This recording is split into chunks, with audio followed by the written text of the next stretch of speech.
Boa tarde, pessoal. Vamos aí começar a correção das atividades dessa segunda e terça-feira, dias 29 e 30 de junho, tá? Então, a gente tem aí, na segunda-feira, um conteúdo sobre numerais na língua portuguesa, tá? A gente está acostumado a falar sobre os numerais mais na parte de matemática, mas na língua portuguesa existem classes de palavras que se encaixam aí como numerais, tá bom? Então, eu trouxe aí um conteúdo para vocês estarem colocando no caderno, registrando, e umas atividades no livro didático, tá? Então, eu vou ler para vocês o textinho que eu deixei aí. Os numerais compõem as 10 classes gramaticais das quais já temos conhecimento.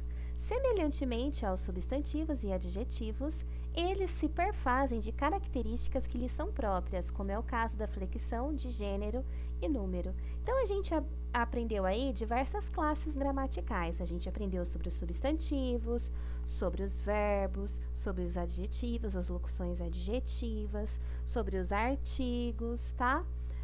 Existem outras que a gente ainda vai entrar, que são os advérbios, os pronomes, né? Pronome pessoal, pronome demonstrativo, que a gente vai aí entrando de acordo com o andar da matéria de português.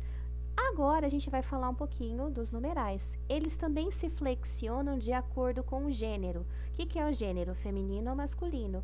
E o número, que é singular ou plural, tá bom? Quanto à função, classificam-se como o termo que quantifica numericamente os seres, ou indica a ordem que estes se encontram dispostos em uma dada sequência. De acordo com a classificação, evidenciam-se da seguinte forma: números cardinais indicam uma quantidade determinada de seres. Há 20 alunos na sala. Essa palavra aqui, 20, seria um numeral, tá? É uma quantidade, um número cardinal. Há 20 alunos na sala, é um número concreto de alunos, tá? Números ordinais indicam a posição relativa de um ou mais seres numa determinada sequência. Exemplo, na listagem dos aprovados, seu nome aparece em 10º lugar. Então, os números ordinais dão ideia de posição, tá? 10º lugar, essa palavra 10º indica a posição, que ele está em 10º. Números multiplicativos indicam o número de vezes em que o ser é multiplicado. Exemplo, Patrícia é o triplo mais aplicada que sua irmã. Então, elas estão usando aqui a palavra triplo de uma forma mais abstrata, tá? Não é de uma forma literal. Eles querem dizer que a Patrícia é muito mais aplicada que a irmã dela. Então, nossa, é que nem quando as pessoas falam pra você, ai, fulano dá o dobro de você fazendo isso. Ou seja, quer dizer que a pessoa é melhor que você. Então, usando triplo, dobro aí, de uma forma mais abstrata, de uma forma simbólica, tá bom? Triplo, 3 vezes, então é um número multiplicativo. Numerais fracionários indicam em quantas partes se divide uma quantidade determinada. Exemplo, comemos a metade da pizza. Metade significa meio, que é uma fração, tá bom? É um pedaço da pizza ali, tá? Metade da pizza seria uma parte da pizza, que é uma ideia de fracionar, de dividir, tá? De fração. Então, os numerais na língua portuguesa, eles aparecem dessa forma, tá? Tanto em linguagem simbólica como em linguagem concreta, linguagem literal. Vamos então para as atividades no livro didático, páginas 104 a 106. A gente está aqui, ó, o livro didático de vocês, tá? Essa parte aqui na página 104, numerais, usos. Aí tem um textinho, ó. Você sabia que um cílio dura de 90 a 150 dias e então cai? Um porco-espinho tem em média 30.000 espinhos e é um excelente nadador, porque os espinhos o ajudam a flutuar. Então, são curiosidades, tá? Responda as questões escrevendo os números por extenso, tá? Então, é como se lê. De quanto tempo dura um cílio? Ó? De 90 a 150 dias, tá? Essa informação que estava em número aqui na curiosidade, a gente passou por extenso. Quantos espinhos um porco-espinho tem em média? 30.000 espinhos, tá? É como a gente lê. Palavras que indicam quantidade determinada e expressam um número pertencem a uma classe de palavras chamada numeral. Para indicar quantidade exata, usamos numerais cardinais, 5, 10, 89, etc. Observe a cena. Há 10 coisas estranhas nela. Então, se a gente olhar aqui, né, o chuveiro com a tromba de elefante, uma sereia na banheira, o ninho de passarinho aqui em cima, a cobra na descarga, o peixe saindo do vaso, né? Então, ele quer que a gente anote, ó. Anote as suas descobertas na ordem que você identificou. O de vocês não vai aparecer exatamente assim, mas aqui tem as 10 coisas esquisitas da imagem, tá bom? Então, primeira, segunda, terceira, vocês vão pôr na ordem que vocês acharam, tá? Não precisa estar exatamente nessa ordem. Ninho de passarinho em cima do chuveiro, aqui, ó. Tromba de elefante jogando água, aqui. Garfo sendo usado como pente. Vendo, ó. Pato na banheira, ó, o pato aqui. Sereia na banheira, sereia. Cauda na descarga. Isso daqui é uma cauda, achei que era uma cobra. É uma cauda. Peixe saltando do vaso sanitário. Rosto de homem saindo do espelho aqui, que estranho, né? Nó na torneira, tem um nó aqui na torneira, ó. Ventilador no lugar de secador, então a mulher tá secando o cabelo, penteando com um garfo, né? E secando o cabelo com um ventilador. Além das quantidades, alguns numerais podem indicar a ordem dos elementos de uma série. Para indicar ordem, usamos os números ordinais. Primeiro, segundo, terceiro. E pode aparecer no feminino, ó. Primeira, segunda, terceira. Então, se flexiona de acordo com o gênero. Aqui, página... Era até a página 106, ó. Essa página também. Algarismos romanos, usos, tá? Então, a gente tem aí mais uma classe de numerais que são os algarismos romanos. Dizem que nas Filipinas, no século XVI, o ioiô pesava 2 quilos e a corda tinha 6 metros. Era usado como arma. Albert Einstein, um grande gênio do século XX, teve grandes dificuldades na escola, inclusive na faculdade. Como foram indicados os séculos para representar 16 e 20? Então, o XVI foi usado para representar o 16 e o XX, o 20. Porque nos números romanos, o X simboliza 10, o V simboliza 5 e o I significa 1. Aí você soma, né? 10 mais 5, 15, mais 1, 16. E 10 mais 10, 20. Esses algarismos são chamados romanos porque foram criados na Roma Antiga, no século 8 a.C. Os algarismos romanos ainda hoje são usados para indicar séculos, então sempre que a gente for falar de século, vai aparecer em números romanos, tá? Atualmente a gente está no século 21. Capítulos de livros, capítulo 1, capítulo 3.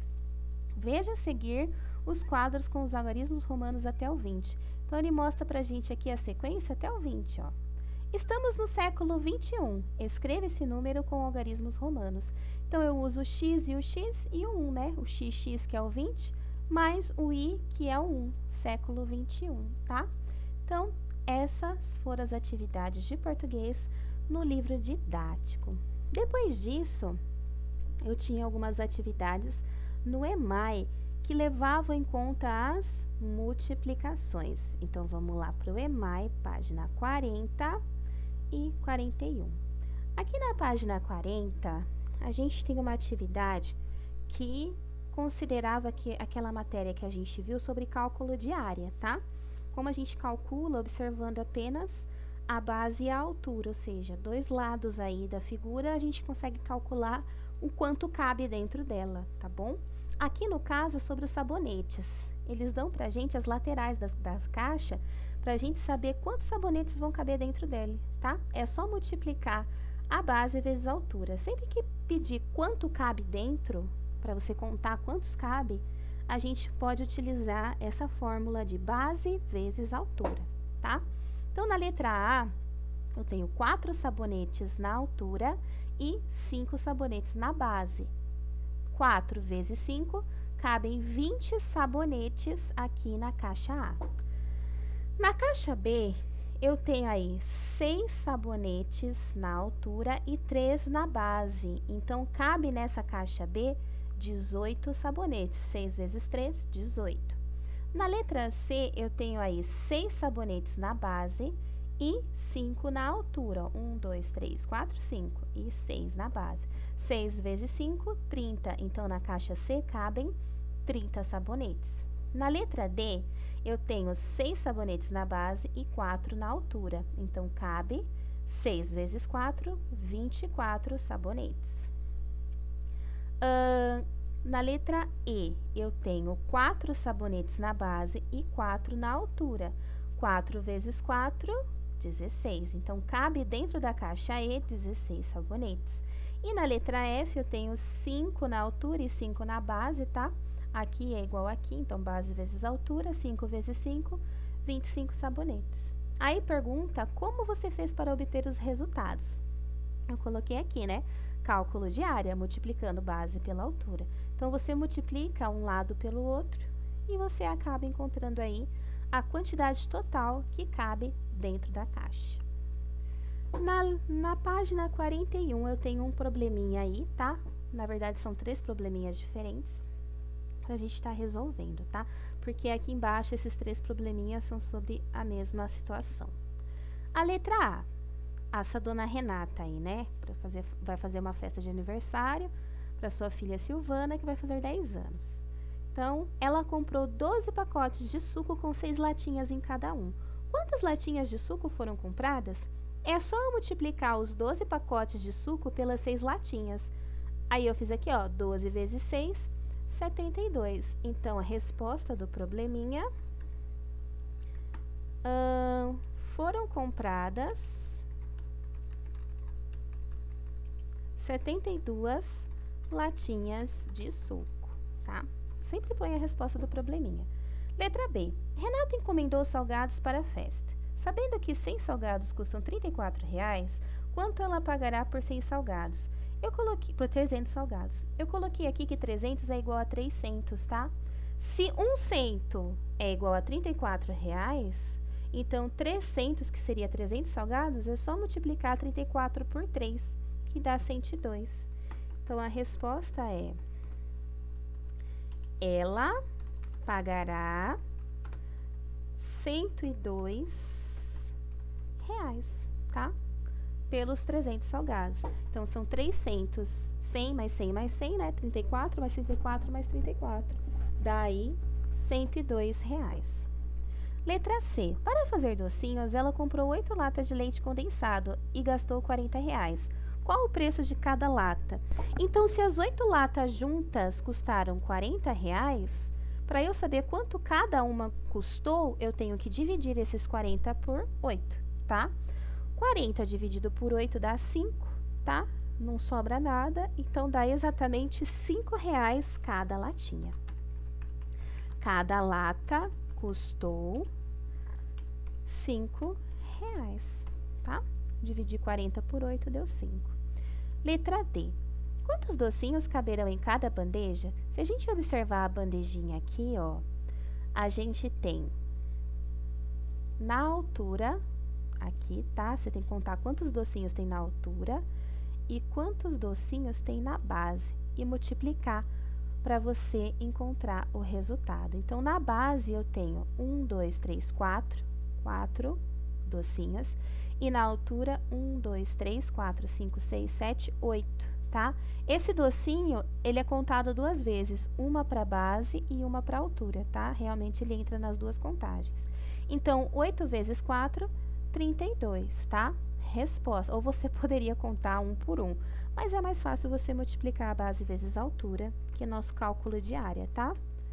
Caberão 32 docinhos em cada bandeja. E a letra E, sabendo que ela vai preparar 6 bandejas iguais a essa, quantos docinhos serão feitos? Então, eu vou pegar a quantidade que eu achei aqui, tá? 32 docinhos, e vou multiplicar por 6, para saber quanto que vai dar 6 bandejas de 36 docinhos. Dá 192, tá? Serão feitos 192 docinhos, tá? Então, a atividade do EMAI ficava assim, ok? continuando aquele conteúdo que a gente tinha aprendido sobre base vezes altura, tá? Então, vamos lá. Na terça-feira, aqui, a gente tem um conteúdo de matemática sobre reta, semirreta e segmento de reta. Então, eu dei uma retomada porque a gente já tinha visto esse conteúdo, tá? Na sala de aula. Então, a gente vai retomar aqui, tá? As retas, elas são infinitas, tá? Elas recebem nomes em letra minúscula, elas podem aparecer na horizontal, na vertical, na diagonal, que seria inclinada, tá bom? As retas concorrentes, elas se cruzam. As paralelas não se cruzam. O segmento de reta, ele é limitado, ele começa num ponto e termina em outro, tá? Então, aqui, ó, segmentos de reta. E a semirreta, ela começa num ponto e continua, ela não tem fim, mas ela tem um ponto de origem, tá? Então, retomando, as retas, elas não têm começo nem fim, nenhum ponto de começo, nenhum ponto de fim, elas são eternas para os dois lados. O segmento de reta, ele tem um ponto de início e um ponto onde ela termina. E a semirreta, ela só tem um ponto de origem e depois ela continua, tá? Então, vamos ver as atividades do livro didático, página 49 até a 52. Então, a gente tem aí uma atividade de reta e semirreta, tá? A gente tem aqui explicando um pouquinho sobre a reta e os segmentos de reta, tá? E aí, pede pra gente traçar as retas RP e SH, tá? É assim que eu nomeio a reta, eu escrevo as letras dos pontos e coloco uma retinha em cima. Então, a reta RP poderia ficar assim, e a reta SH ou HS, tá? Poderia ser assim, tá bom? Semirreta. Trace uma reta com lápis preto. Marque sobre ela um ponto A. Trace em vermelho uma das duas partes da reta dividida por A. Marque um ponto B na parte em vermelho. Então, aqui tem exemplos de como poderia ser feito, tá? Aqui tem a reta que ele mandou traçar, duas partes divididas, tá? AB seria um segmento de reta aqui, tá? E aqui, ó, a semirreta, um ponto de origem C e E, que é referente à nossa letra B, tá? Então, aqui seria o desenho da letra A, tá? E aqui na letra B, ele pede para fazer semirretas. Ponto de origem M, passa pelo ponto X e continua. Ponto de origem C, passa pelo ponto E continua, tá bom? 3.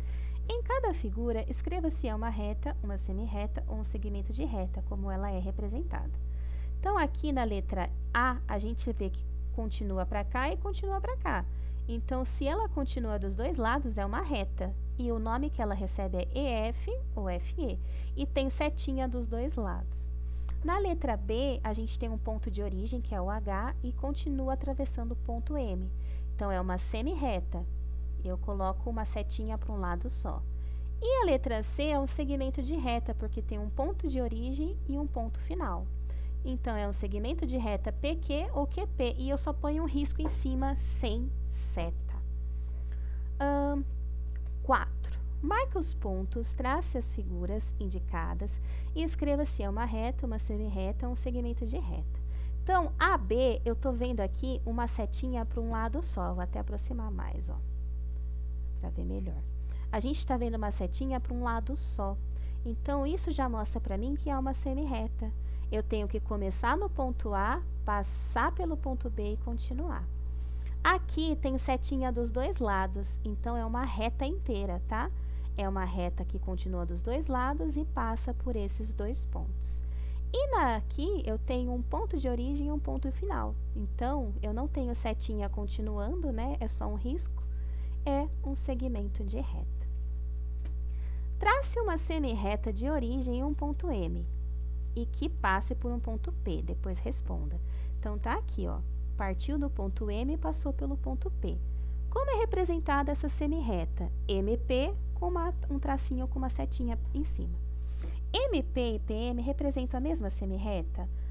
Justifique. Não. Por quê? MP, o ponto de origem é o M. Na PM, o ponto de origem seria o P, tá? É isso que muda, é o ponto de origem, tá? Marque um ponto M e trace algumas retas passando por ele. Depois responda, quantas retas podemos traçar passando pelo ponto M? Aí aqui tem um exemplo de desenho que poderia ser feito. E não existe uma quantidade certa, tá? É infinita. A gente pode traçar 300 mil retas aí em cima do ponto M, tá bom? Marque dois pontos distintos C e D e trace uma reta passando por eles.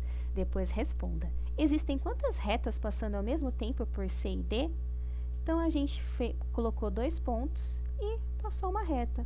Se a gente traçou uma reta só, existe uma única reta passando por esses dois pontos, tá bom? Era até a página 52, então vamos lá. Página 51. Retas paralelas e retas concorrentes. Então, a gente tem aqui um bairro, tá? E ele vai perguntar, ó, escreva se elas se cruzam ou não quando observadas 2 a 2. Então, a Rua Pardal e a Rua Canário se cruzam ou não se cruzam? A Rua Canário está aqui e a Rua Pardal está aqui embaixo. Ó, elas são paralelas, então elas não se cruzam. Ó. Elas não se cruzam. A Rua Sabiá e a Rua Pardal. A Rua Sabiá e a Rua Pardal se cruzam. Rua Canário e Rua Bem-te-Vi. A Rua Canário e a Rua Bem-te-Vi se cruzam. E a Rua Bem-te-Vi e a Rua Tico-Tico. A Tico-Tico e a Bem-te-Vi são paralelas, não se cruzam, tá? Então, aqui, ó. Em matemática, dizer que duas retas de um mesmo plano não se cruzam é o mesmo que dizer que elas são paralelas, que foi o que a gente aprendeu ali na nossa matéria, né? E dizer que duas retas se cruzam é o mesmo que dizer que elas são concorrentes. Então, quando se cruza é concorrente, quando não se cruza, são paralelas, como está aqui no exemplo, tá? Observe o mapa da atividade 1 e escreva o nome de duas ruas que representam retas paralelas e retas concorrentes. Então, o exemplo está aqui, ó. Ruas paralelas que não se cruzam, tá? Rua Bem-te-Vi e Rua Tico-Tico, ou a Rua Canário e a Rua Pardal, tá? Ó, a Rua Canário e a Rua Pardal não se cruzam e a Bem-te-Vi e a Tico-Tico também não. Retas concorrentes, a Rua Sabiá e a Rua Pardal, a Rua Sabiá e a Rua Tico-Tico, a Rua Canário e a Rua Bem-te-Vi, tá? É só você ver o que cruzam. A Rua Sabiá cruza com a Tico-Tico e com a Pardal, tá? A Bem-te-Vi cruza com a Canário, a Tico-Tico cruza com a Pardal. É só ver onde as ruas se cruzam. Página 52. Aqui na página 52, a gente tem que colocar a letrinha da figura que aparece ali, tá? A letra A é uma semirreta, tá? Então, ó, se a gente for procurar aqui, ó, semirreta A, tá vendo? Você vai pondo as letrinhas, ó. O cubo é a letra D, ó, o cubo aqui. A região quadrada, letra E. O quadrado, M, a letra M, que é o contorno do quadrado, tá? A esfera, olha a esfera aqui na letra B. A região circular, que é um círculo, tá? É a letra N, ó. A circunferência, que é só o contorno, é a letra I. O cone, a letra H. O cilindro, a letra C. O prisma de base triangular, olha o prisma de base triangular. Peraí. O prisma tá aqui, porque essa daqui é pirâmide. Prisma de base triangular, é a letra L. A pirâmide de base triangular é a J. A reta é a letra K. A semirreta, a letra A. O segmento de reta é a letra O, que é só o tracinho. As duas retas paralelas, aqui as retas paralelas, a letra G. E as duas retas concorrentes, a letra F, que se cruzam, tá? Então, é só você corrigir de acordo com as letrinhas que você colocou aí. Essas eram as atividades de matemática. Além das atividades de matemática, eu trouxe uma atividade no livro interdisciplinar Migração Campo-Cidade, páginas 70 e 71, tá? Então, vamos lá. Página 70 e 71. Aqui na página 70, a gente vai começar a falar da migração do campo e da cidade, tá? Desde 1950, vem ocorrendo no Brasil um grande deslocamento da população do campo para a cidade. Entre os motivos que levam as pessoas a sair do campo para morar na cidade estão a mecanização do campo, que diminui os postos de trabalho, os baixos salários dos trabalhadores rurais, a dificuldade de adquirir a propriedade da terra por trabalhadores rurais, a concentração de terras formando fazendas de grande extensão e a esperança de uma vida melhor na cidade. Então, retomando, as pessoas migram do campo para a cidade em busca de melhores condições de qualidade de vida, tá? Então, aqui a gente tem um quadro que mostra aqui a população urbana e a rural em milhões de habitantes, tá? Aqui, ó, ela cresceu bastante a população urbana. Em 2010, 161 milhões de habitantes e a rural só 30 milhões, tá? Ela foi diminuindo aí. 1. Complete o gráfico abaixo representando a população urbana e a população rural no Brasil. Para isso, consulte os dados do Censo Demográfico 2010, apresentados na tabela da página anterior. Então, a gente tem aqui uma tabela, tá? Depois, faça uma legenda e escreva um título. Aqui, ele traz um exemplo de como ficaria o nosso gráfico, tá? Se a gente for olhar, ó, a população urbana, em 1950, a população urbana era de 19 e a rural de 33, ó. Então, 19 um pouco abaixo do 20 aqui, tá vendo no gráfico? E 33 um pouco acima do 30. Então, ele pintou de verde a população urbana e de laranja a população rural. E aí, aqui, ele foi continuando, ó. Se a gente fosse usar o verde e o laranja, né? De acordo com a legenda, tá?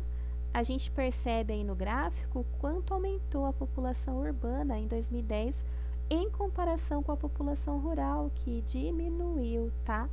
É isso que ele quer mostrar com essa atividade do gráfico. Então, é só você obedecer esses valores para montar o seu gráfico. Eu vou pintar 1970. Quantos são da região urbana de 1970? É só olhar aqui, ó, 53. Então, é só você pintar um pouco acima dos 50, tá vendo? Que é o 53. E aí, preenchendo de acordo com o gráfico. Mas o que é importante observar? Que a população urbana aumentou e a população rural diminuiu, tá? A partir de que ano a população urbana se tornou maior do que a população rural no Brasil? Foi a partir de 1970, tá, gente? Que ela se tornou maior. Tá vendo que aqui ela ultrapassou? Em 1960, ela ainda era menor, a população urbana. Em 1970, ela ultrapassou. Aí aqui fala, reúna-se em grupo e discuta com os colegas os motivos que levaram as pessoas a migrar para onde vocês moram ou para a região mais próxima. Depois anotem as suas conclusões em uma folha à parte entregue ao professor. Isso aí vocês podiam escrever no caderno, vocês podiam discutir em casa com a família ou através do WhatsApp com um colega, tá? A gente já conversou em outras aulas sobre os motivos que levam as pessoas a migrar, principalmente para a nossa região, que é o Sudeste, tá? Aqui no estado de São Paulo, as pessoas elas vêm atrás de emprego e melhores condições de vida, tá? 4. Você viu que a população tem se deslocado do campo para a cidade num processo chamado urbanização. Assim, quando se fala em urbanização, podemos entender que essa palavra como o crescimento gradativo da população em centros urbanos. É possível perceber o processo de urbanização na cidade onde você mora? Explique. É possível sim, tá? Na nossa cidade, a gente tem contato com pessoas que vieram principalmente do Nordeste, tá? É muito fácil você encontrar descendentes de nordestinos aqui no estado de São Paulo. E a gente percebe aí a migração. Às vezes vocês mesmos têm parentes que vieram da Bahia, do Ceará, tá? Ou de outras cidades ou outro estado, tá? Então aí é uma resposta mais pessoal, de acordo com o que você conhece, tá? Então, pessoal, essas foram as atividades de segunda e terça-feira, tá bom? Qualquer dúvida é só mandar para mim. Um beijo, tchau!